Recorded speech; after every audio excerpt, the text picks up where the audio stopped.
This is a legacy fight for you. You know, when people watch you, they see resilience. When I watch you as a fellow Kababayan, I watch you with pride. Like watching the Philippines and the Olympians, I'm going to say their name, Manny Pacquiao, the silver, she got a silver medal in Diaz, who got the first ever gold in weightlifting.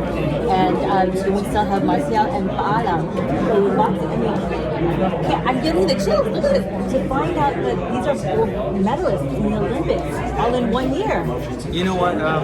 Watching them, I feel like tearing eyes because of I'm so proud being a Filipino finally for the longest time we get a gold medal. So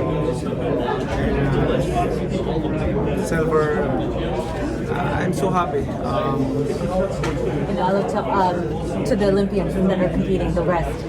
Salamat sa lahat ng mga kabayan natin, mga atleta natin na sumabak sa Olympics.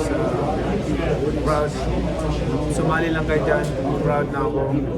Yung magkuha kayo ng mga medalya, especially yung ginto, silver, bronze. Proud ako as a Filipino, as a athlete.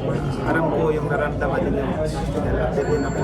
Aram niyo rin naramdaman ko. I'm sure makarelate kayo sa naramdaman ko. I'm so proud and please pray to God and continue praying to God and build your relationship to God, and He will guide you and give you success. He's the one who giving us success and protection.